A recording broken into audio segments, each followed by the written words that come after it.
Boa noite, tudo bom?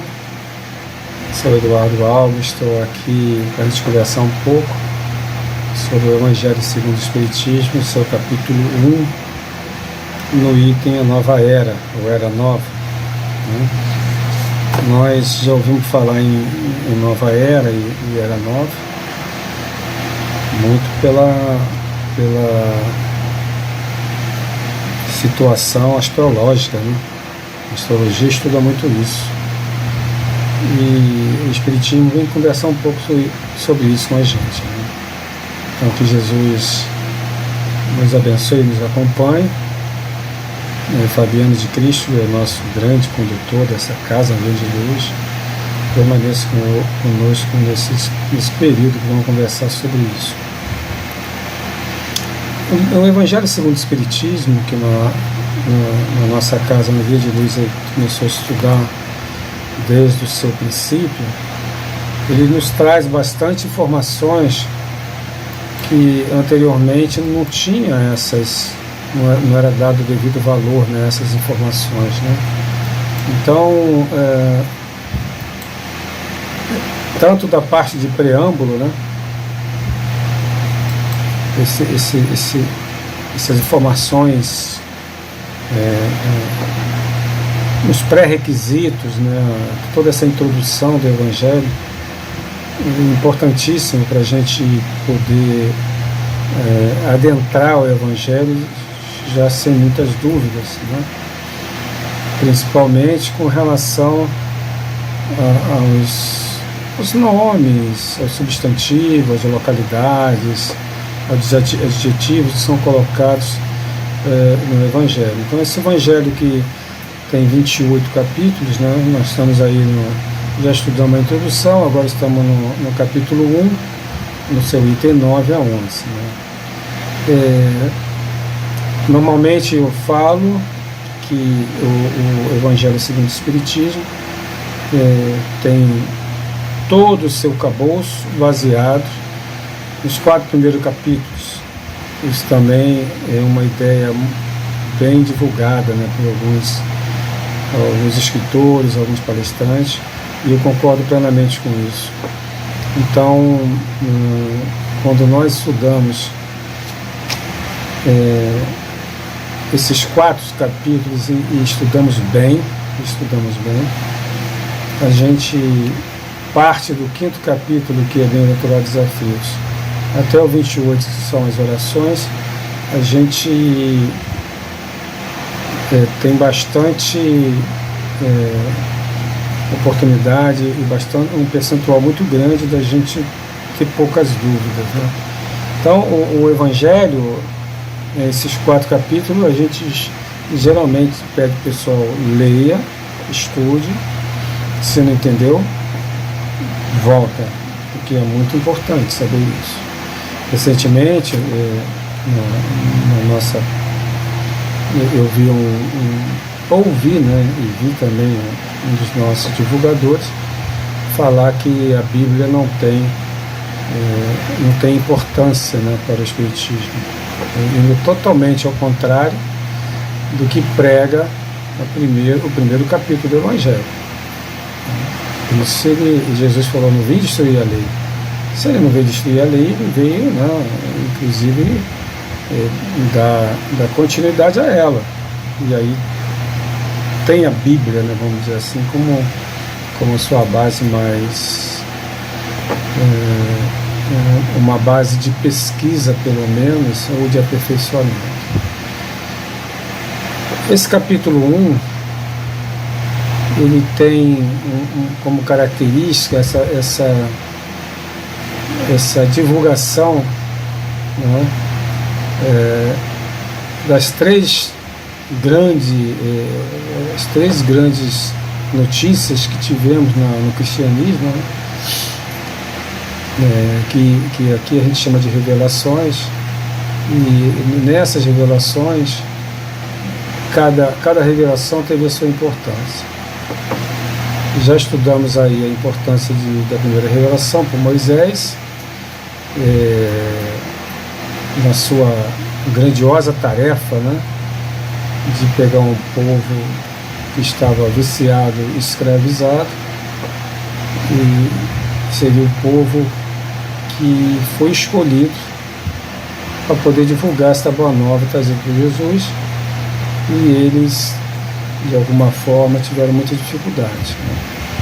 Então, Moisés veio como enviado do Cristo, que é o construtor desse planeta, para poder nos dar essa chance, né, essa oportunidade de um aprendizado muito mais correto, mais reto, né, da nossa das nossas mensagens vindas de Deus. Moisés teve lá seus problemas, teve todo um grupo, né, que, vamos dizer assim, que torceu contra, que puxou para trás em função dos vícios, né, adquiridos na escravidão do Egito, mas de qualquer forma ele conseguiu dar sua missão, né, levou sua missão até o final. De outra forma, a segunda revelação, que foi o próprio Cristo que veio, nos trazendo uma imagem muito importante, uma informação maravilhosa acerca do amor, né? Esse amor que totalmente diferente até então, aquele amor platônico, né, de Aristóteles, que foram diferentes formas de ver o amor, e Jesus veio trazer o amor total, o amor do perdão, o amor da caridade. Foi muito, muito, muito perseguido em função disso. Ele tirou a máscara dos hipócritas, dos falsos profetas, e ele fez vamos dizer assim, uma grande revolução espiritual na época, e por isso mesmo foi muito perseguido, né? Foi muito perseguido. E veio trazer também essa visão de pai, que até então a gente não tinha, porque imaginava-se que seria aquele mesmo Deus de Moisés, que seria um Deus totalmente vingativo, um Deus que tinha ira, um Deus também tinha amor, lógico, né? E que tinha lá os seus protegidos, tinha sua nação preferida, e participava também muitas vezes de guerras, mas aquele Deus punitivo, né, que Moisés trouxe, em um certo período era necessário, mas Jesus veio com essa mentalidade, transformando, né, inclusive citando em vários textos do Evangelho, citando o Antigo Testamento, para dizer, retificando, né, a visão que a gente tinha, né, do odiar o inimigo para amar os inimigos, né, perdoar 70 vezes 7 vezes, e todos são irmãos, ele e o Pai, o caminho para levar o reino de Deus é somente por ele, né, que ele era o caminho, verdade e vida. Então, essas notícias e essas novidades que Jesus teve foi muito, muito mal recebido pelos poderosos da época, e o povo, que era um povo ainda bastante rude, mas alguns deles, um pequeno percentual de povo que acreditava nessa santidade, né, aguardando ansiamente a vinda desse Messias, passou a seguir esse Cristo e acreditar nas suas palavras. Alguns dos mais entusiastas e que entenderam a mensagem de Jesus, daqueles que viviam nos seus palácios, nas suas mansões, em posições hierárquicas mais altas, que entenderam a mensagem do Cristo, também veio ao encontro do Mestre para poder, vamos dizer assim, saber o caminho desse reino dos céus, o reino de Deus, conforme nossos evangelistas citaram nos seus evangelhos. Então, esse capítulo 1 tem essa importância de mostrar essas duas revelações e também depois o Espiritismo, né? Então, num momento propício, já divulgado, vamos dizer assim, pré-divulgado, né, por Jesus, lá naquele capítulo 14 de João nos traz essa notícia, de que quando a população, quando a humanidade estivesse preparada, ele traria essas informações que ele não poderiam falar naquele momento, porque a gente não tinha maturidade para entender.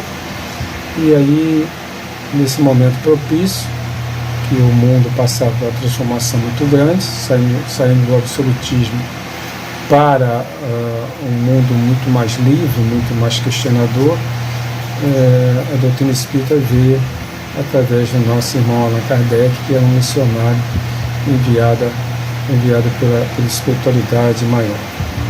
Então, essa é a terceira revelação, tirando aquelas famosas máscaras, os véus, né?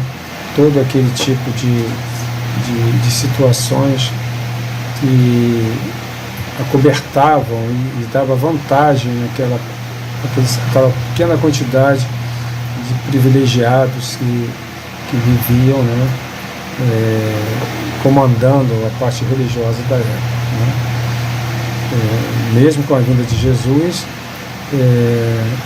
houve muitas deserções ou racha nas religiões cristãs, e o poder passou a ser comandado pelo Papa, né, na religião tradicional, e mais o rei, e somente depois dessa famosa liberdade que veio através do iluminismo, ou Revolução Francesa, né, que ocorreu no século XVIII, finalzinho do século XVIII, já adentrando o século XIX, que a espiritualidade achou que foi um momento propício para vir o Espiritismo. Então vem aí essa terceira revelação,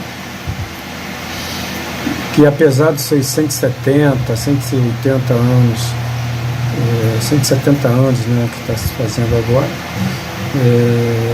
os adeptos dessa nova revelação é uma quantidade muito pequena, né? Nós estamos restritos ao Brasil, que é a maior nação espírita do mundo, e na América do Sul uma quantidade pequena de adeptos nos países latinos aqui, né? E na Europa uma pequena quantidade, uma quantidade um pouco maior, né, em Portugal, em função do da própria língua, um pouco na Espanha, e o restante, a nossa presença, né, de espíritas são praticamente insignificantes. A grande vantagem é que nós temos os chamados expatriados, né? São pessoas brasileiras que vivem nessa localidade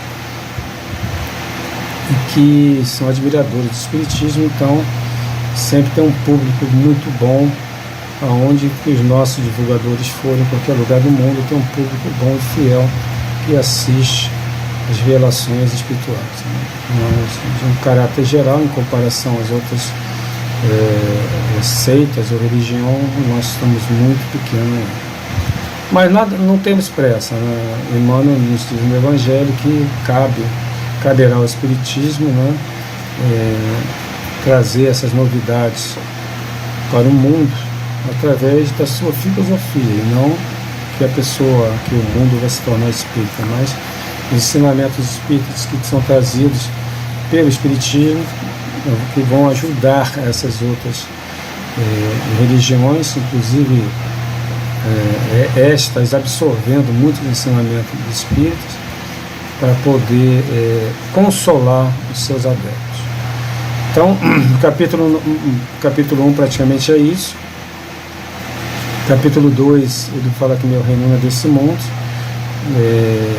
Curiosamente, muitos pensam que o reino de Deus é no plano espiritual, E a pergunta 1018 para algumas traduções e 1017 para outras, a penúltima pergunta do Livro dos Espíritos, nos afirma que foi um sentido figurado que Jesus fala para Pilatos, né? Quem quiser consultar, a pergunta 1018 ou a pergunta 1017, naquelas traduções que só tem 1018 perguntas. Essa pergunta ela é direta, é perguntada aos Espíritos o que Jesus queria dizer a Pilatos com aquela famosa frase: meu reino não é deste mundo.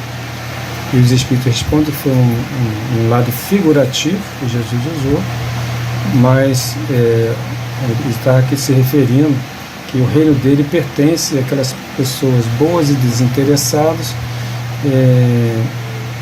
que dão valores, né, a coisas muito mais íntimas, muito mais espirituais, muito mais morais do que as coisas materiais. E ali ele afirma que nesse mundo que a gente vivemos um homem, em função do seu apego, né, às coisas da vida, do lado cotidiano, das coisas da matéria, normalmente não participa desse reino aqui. Mas isso não quer dizer que o reino de Jesus, o reino de Deus, não esteja na Terra, esteja na Terra também, para aqueles corações puros e desinteressados. Não é somente no plano espiritual, tá? Não é somente no mundo espiritual. Quem tiver mais esclarecimento disso, como eu falei, vai na penúltima pergunta do Livro dos Espíritos. Capítulo 3, ele vem falar na casa do Pai há muitas moradas, né? Para que a gente possa entender e colocar o pé no chão de que nós estamos num planeta ainda saindo do primitivismo, né? Vamos dizer assim, de segunda categoria, que a primeira categoria é primitiva, a segunda categoria é provas e expiações. Então nós estamos num planeta, né, que ainda tem bastante vicissitude. Santo Agostinho nos afirma nesse capítulo 3 que é um local de sofrimento, né?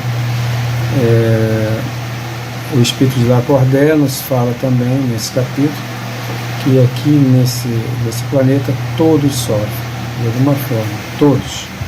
Então, não tem esse que não sofre? Segundo Lacordaire, no seu capítulo 5, né, e no capítulo 5 lá, quando ele vai falar em Bem-aventurados aflitos, ele fala que nesse planeta todos sofrem. A gente tem, muitas vezes a gente pode não sofrer com o problema que a gente tem, mas sofre com o problema de um vizinho, de um filho, de um amigo, um problema da sociedade, problema do governo, problema da catástrofe, enfim.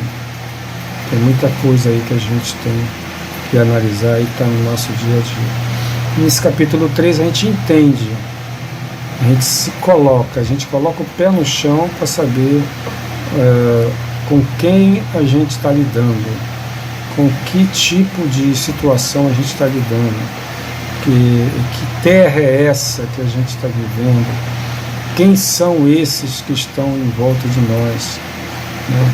Quem são esses que estão na nossa família? Muito importante isso.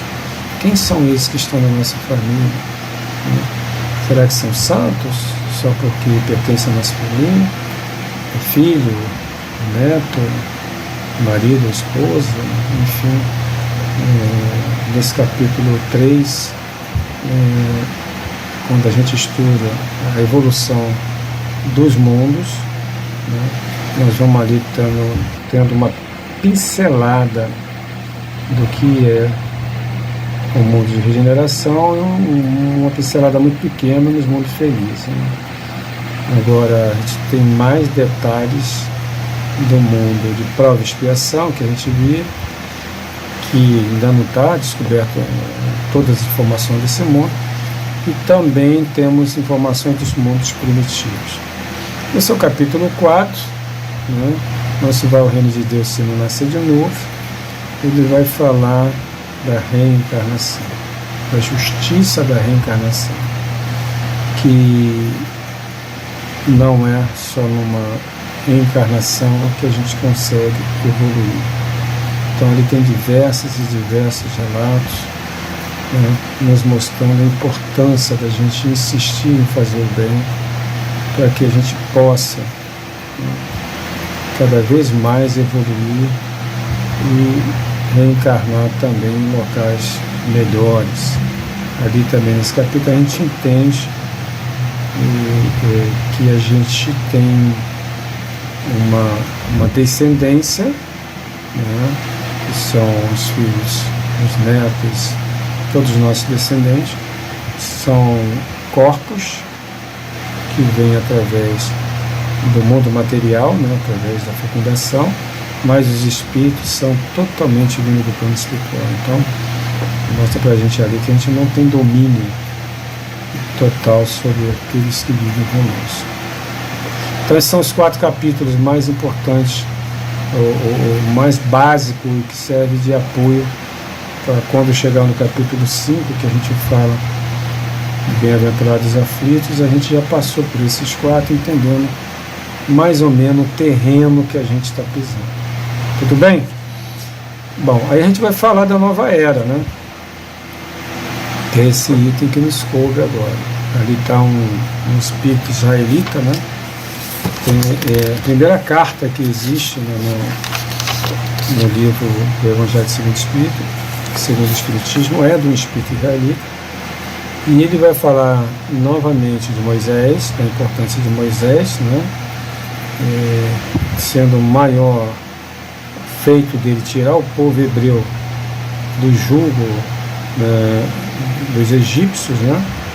E aquelas famosas leis, né, que foi cunhada, segundo a espiritualidade, por mediunidade, para Moisés, o famoso decálogo. Mas o povo era tão rebelde, o povo era tão rebelde. Se hoje a gente já vê a rebeldia no povo, imagina naquela época, que foi necessário a Moisés ainda instituir 613 leis para poder, vamos dizer assim, complementar o decálogo, porque se ele falasse que aquelas 613 leis eram dele, possivelmente haveria dificuldade de fazê-las cumprir, né? Então ele falava que tudo era lei de Deus, todas as leis que vinham naquela época eram lei de Deus. Então o espírito israelita ele estava falando sobre essa importância, né, de Moisés naquele período, mostrando para nós que existia um mundo antes de Moisés pior do que depois que Moisés assumiu, muito pior. E aquele local foi escolhido, né, segundo aqui esse espírito, porque ali estava preparado um povo que já compreendia a unicidade da divina, né? Já era um povo monoteísta e teria um sucesso maior, né, dessa mensagem progredir, né?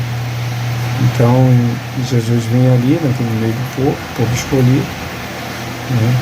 Ele chama no capítulo 10 de Mateus de ovelhas perdidas de Israel. No capítulo 10 de Mateus, ele vai enviar os discípulos. Aí ele fala que não ia às cidades dos gentios, né? Não ia à cidade dos gentios, mas sim começar pelas terras das ovelhas perdidas de Israel, que seriam os hebreus. Muito interessante, né? Então, por que Jesus não veio num lugar diferente? Não? Tinha que ser ali, que é onde a sociedade estaria, vamos dizer assim, com mais progresso e com mais entendimento do que seria pregado. Aí esse espírito realista, ele fala que a moral ensinada por Moisés era apropriada ao estado de adiantamento no qual se encontravam os povos que ela foi chamada a regenerar, né? Que essa lei foi chamada a regenerar. Esses povos, olha como é que o Espírito se refere aos povos de Moisés. semi-selvagens. Quanto ao aperfeiçoamento de sua alma, não teria compreendido, não se pode adorar a Deus de outro modo que pelos holocaustos, nem que se precisasse perdoar um inimigo, né? Então, era um povo ainda muito rude, né? Eles acreditavam nesse Deus punitivo, nesse Deus perverso, nesse Deus que vinha se fazer presente através dos holocaustos, dos desastres, das guerras, né? O espírito israelita ele fala muito bem de Moisés quando ele afirma que sua inteligência notável do ponto de vista da matéria e mesmo sobre as artes e das ciências era muito atrasada em moralidade e não se teriam convertido sob o império de uma religião inteiramente espiritual, né? Então era necessário ainda ter essa parte, né, de holocausto para poder as pessoas compreender a mensagem, né, a mensagem de Deus. O Espírito israelita continua dizendo que o Cristo, né, foi o iniciador da moral mais pura e mais sublime, que é a moral evangélica cristã, que até hoje está sendo difícil de implantar. Até hoje nós temos dificuldade. Nós vimos aí no dia a dia, nos noticiários, hoje, por exemplo, a gente tem a facilidade das mídias sociais, né? Você tem assim, bastante dificuldade, né, de ver notícias boas saindo dessas mídias sociais, né? As mídias sociais elas têm uma prioridade em divulgar aquilo que é mais sensual ou violência. Então, em função da nossa imperfeição, a gente dá mais valor, né? Eu estou falando do povo de um modo geral, né? O povo de um modo geral, não são todos, dá mais valor a essas informações vindo através da sensualidade e também da violência. Então a gente sempre está olhando, né, essas notícias, né, com bastante cuidado, que nós também não devemos deixar de ver, né, não devemos saber das coisas que está acontecendo. Eu estou citando aqui para vocês porque também passa na minha mídia social essas informações. Então, olha, me interessa, passo para frente, né? Então, essas iniciativas que está tendo agora, né, de moralidade, ainda é bastante tímida, como era na época de Jesus, né? Bastante tímida. Ah, Eduardo, mas as igrejas estão aí, bastante igreja cheia, tem tanta religião, né? Concordo que tem, assim, progredimos sim, muito pouco, mas progredimos. Mas se a gente calcular que aqueles que frequentam, né? Não estou falando aqueles que respondem ao questionário do IBGE, se é católico, protestante, bandista, espírita, não estou falando isso. Estou falando aqueles que realmente frequentam as casas religiosas e aprendem o Evangelho de Jesus, né, e pratica o Evangelho de Jesus dentro da sua mais pura observação, omissão. Esses ainda são muito pouco mesmo. Então nós estamos aí com Cristo, né? Por isso que quando Cristo trouxe essa moral, como está aqui escrito no Espírito israelita, né, ele teve muita dificuldade, né? Ele trouxe informação para os corações humanos de caridade e amor ao próximo. Caridade e amor ao próximo. Então, são essas duas primeiras revelações que o Espírito israelita está falando, né? Aí depois ele vai se referir ao Espiritismo, né? Ele está dizendo que a lei do progresso, que vai transformar a Terra num local melhor, numa morada de espíritos superiores, essa transformação, a alavanca dela cabe ao Espiritismo. Por isso que está lá o título da Nova Era. Cabe ao Espiritismo fazer isso.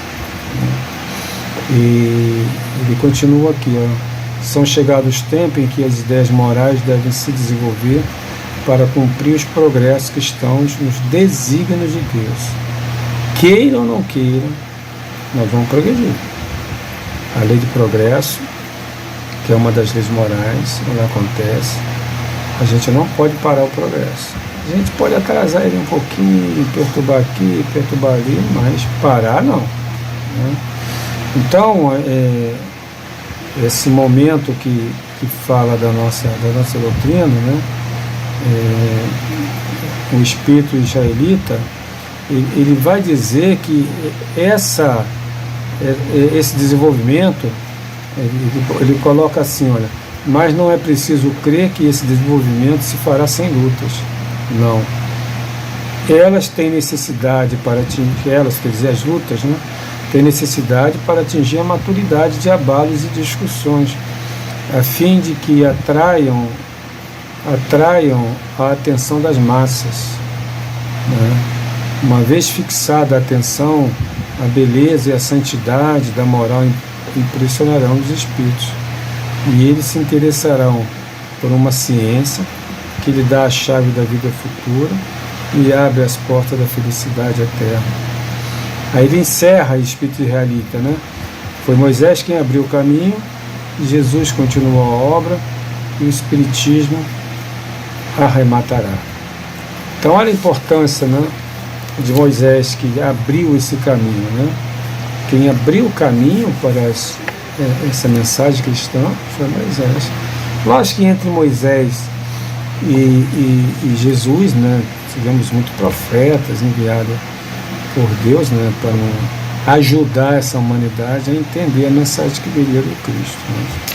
Então essa é uma carta, né, a primeira carta de um espírito, né, que vem falar no nosso Evangelho segundo o Espiritismo.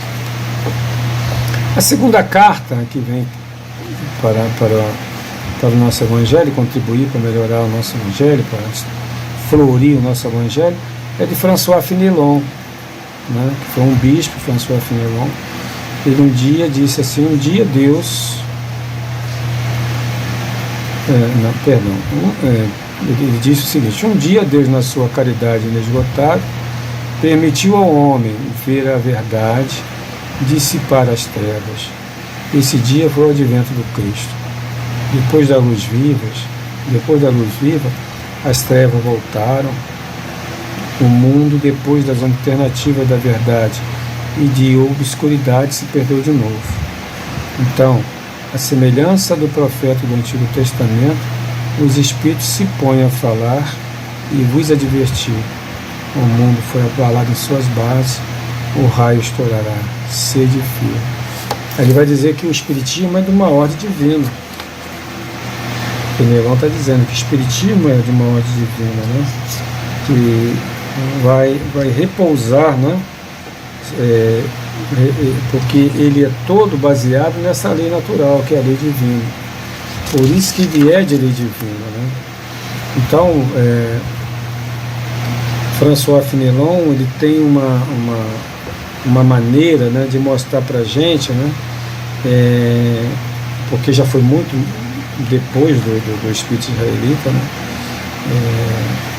ele veio trazer essa mensagem desse Deus, desse Jesus, né, desse Jesus assim, muito mais suave, né,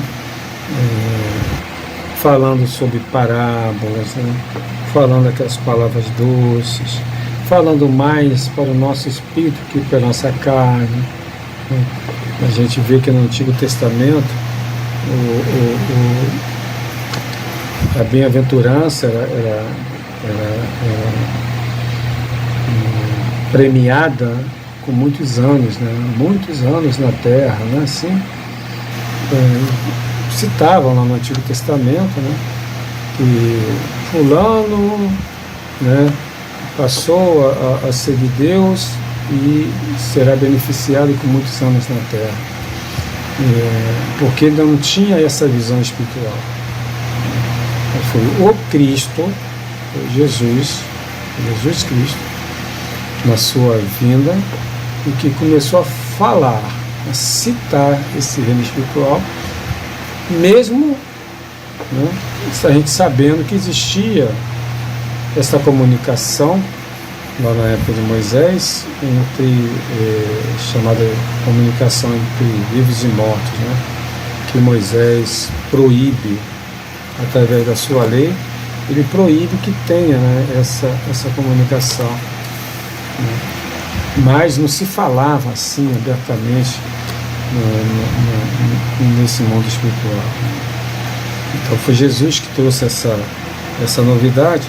E François Fenelon, ele tem essa pegada para mostrar para a gente a importância da gente descobrir, através da doutrina espírita, né, esse mundo espiritual. Então, quando Kardec colocou o título desse capítulo, né, chamado Era Nova, ou Nova Era, é para mostrar naquela época, lógico, no século XIX, que viria uma era em que haverá muito mais valor a preocupação com coisas espirituais do que coisas materiais. Nós estamos divididos ainda, né? Ainda tem o materialismo, ainda está muito forte no nosso meio, mas como disse na primeira carta do Espírito Israelita, né, essas coisas têm que acontecer com lutas. Vamos ainda lutar. Muito de nós está um pouco decepcionado com os rumos tomados na nossa nação, outros nem tanto, mas a gente tem que seguir em frente dentro de uma expectativa de melhoria, porque a lei é de progresso. Pode ser que em determinado momento a gente tenha um sentimento de regresso, mas a gente tem que ver o conjunto, né? A gente tem que ver o conjunto. Quando fala lá na lei de progresso, nas perguntas 758, 759, por ali, me parece que é 758, que os espíritos perguntam a Kardec que muitas vezes a gente vê uma situação que parece que está acontecendo um regresso da humanidade, né? Não seria essa lei do progresso nesse momento desfeita, ou vamos dizer assim, não seria verdadeira essa lei do progresso? Os espíritos respondem que a gente tem uma visão muito curta, né? A gente tem que ver no seu bojo todo, no geral, né? Não podemos fixar num assunto ou num determinado período pequeno e dali tirar uma definição que o mundo está atrasando. Não, no geral, a gente está avançando. É normal que existem essas lutas, esses embates, né, que assistimos, mas essa nova era, ela não tem dúvida que ela está chegando. É uma nova era mesmo, né? Estamos assim numa luta muito grande. Nós temos desafios grandes. Eu falo nós, eu como espírita, né? Todos nós que estamos nessa labuta, né, de levar o espiritismo aos 4 cantos do mundo. Nós estamos passando também por um período de dificuldade na nossa própria doutrina, né? A gente está sentindo que está havendo um esvaziamento, né, do seu público, e não só observação minha, mas de outros divulgadores também, outros palestrantes estão falando desse esvaziamento, estão falando com preocupação, né? Então, a gente vendo assim pelo caráter de momento, é meio desanimador. Mas como na pergunta 758, a gente tem que ver no contexto total, né? Contexto total, o momento é de progresso, é de evolução, não tem retrocesso. A gente vai avançar, o bem vai vencer, nós vamos ter situações, né, momentos em que vamos ficar apaixonados por algumas vitórias, né? Vamos ficar emocionados, né, com determinadas situações de beleza espiritual, de bondade, de caridade, mas também muito maior é o poder do mal por enquanto, né? Porque nos diz São Luís que a nossa terra será um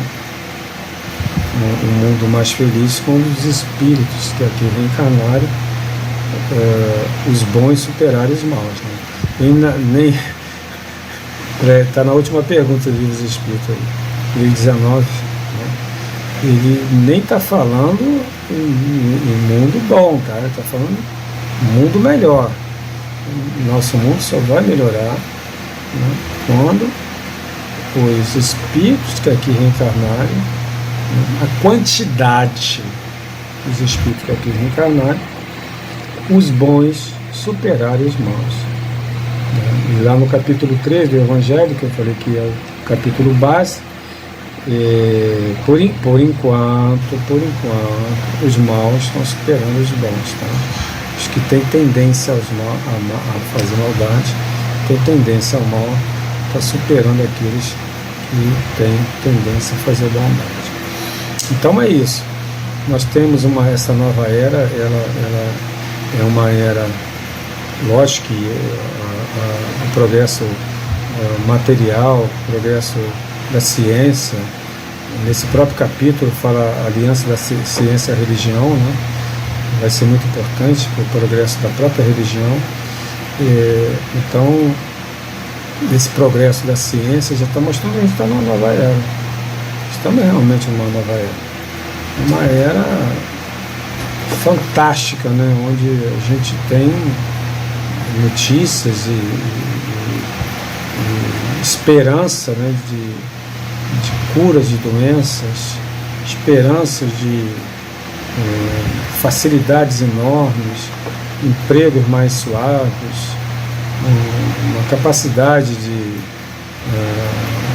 intelectual muito mais avançada, né? Diminuição de sofrimento, né? Diminuição, tá, gente? Não vai ser nós, enquanto for mundo de prova de expiação e até de regeneração, o mal ainda habita no mundo de regeneração. Então não vai resolver esse problema. Vamos acabar com a fome, vamos acabar com a pobreza. A gente vai diminuir, vai amenizar, mas acabar só quando a gente passar para o mundo feliz, né? E enquanto a gente precisar reencarnar para se ajustar com uma lei, como na pergunta 172, né, qual o objetivo da reencarnação, que ele falava que a expiação, primeira, depois ele fala em progresso, né, fala a primeira expiação, a gente tem que se ajustar na lei. E como é que a gente vai se ajustar na lei se aqui não tiver locais ou situações em que a gente possa se ajustar na lei, né? Então, essa modificação sonhada por Tadeu lá no livro Boa Nova, em contato com Jesus, porque Deus nos faz as pessoas boas, né? Por exemplo, Tadeu tinha uma ideia de porque nos junta num local grande e amplo todos os maus elementos e Deus os cure para se tornar bons elementos, né? É uma visão que tem até hoje, né? Até hoje as pessoas mais imediatistas têm essa visão. Por que existe um mal? Por que Deus não tem essa força toda? Não cura tudo isso de uma vez só? Por quê? porque é necessário que seja assim. Nós temos que participar da sua construção, nós temos que ser artífice de um mundo melhor, nós temos que passar por algumas dificuldades, porque nós mesmos plantamos essas dificuldades. Está tudo no nosso livro dos Espíritos. Está tudo lá. Essa é uma caminhada que a gente faz o caminho. A vida espiritual, quem faz o caminho somos nós. Se a gente fizer um caminho com percalço, nós vamos passar por percalço. Mas, dentro da humanidade, dificilmente, são exceções, lógico, que tem aquele que caminha reto, igual Jesus. Jesus caminhou reto, não perdeu tempo. Mas outros, né, e eu me incluo também nesse, falha daqui, cai ali, melhora um pouquinho, piora do outro lado, faz uma maldade, muitas vezes por acomodação, passa por dificuldade para dessa maldade, mas continua na caminhada, não podemos desistir não. Nós temos que ter certeza que nós vamos chegar a um nível de progresso prometido na pergunta 132, também prometido por Jesus, que fala que nenhuma das ovelhas que o Pai lhe confiou se perderá. Então, cedo ou tarde chegaremos lá.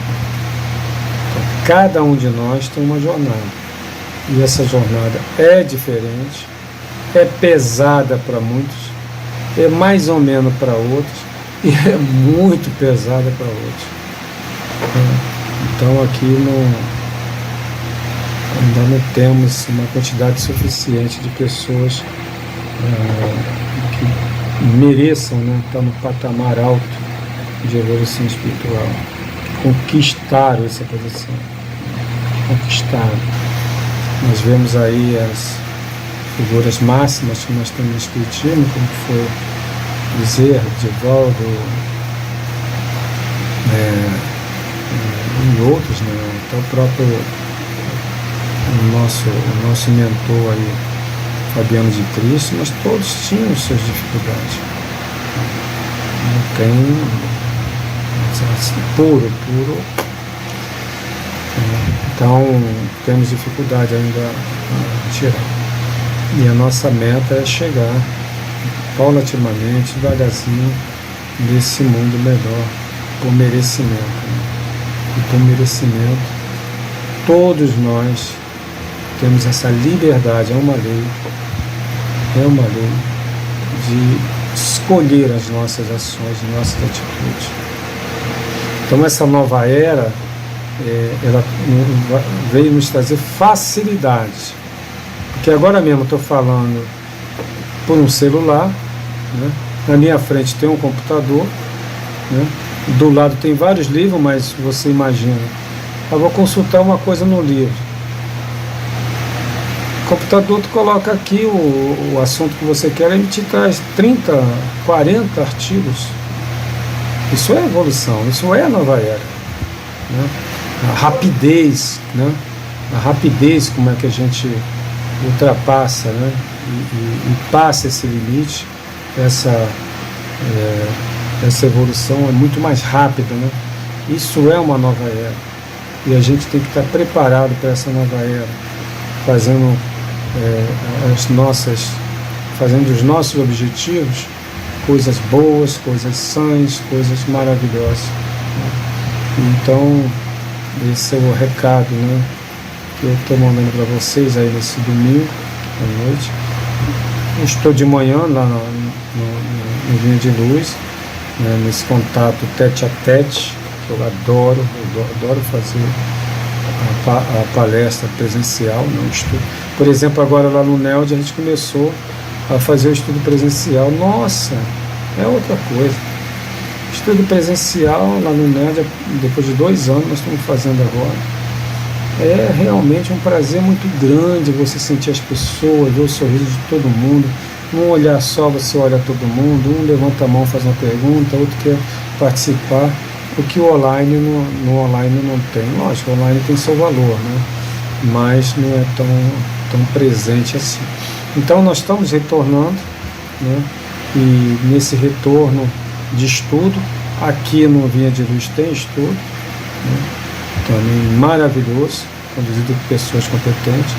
Todos estão convidados, né, a ver esse estudo para entender mais esse mundo melhor, essa nova era que está surgindo. Eu agradeço a todos a paciência e estão até agora, e até uma próxima, que Jesus esteja presente em todos os momentos da vida de vocês, e Fabiana de Cristo, naqueles momentos mais difíceis, roga a Ele que lhe ajude assim. Um abraço a todos.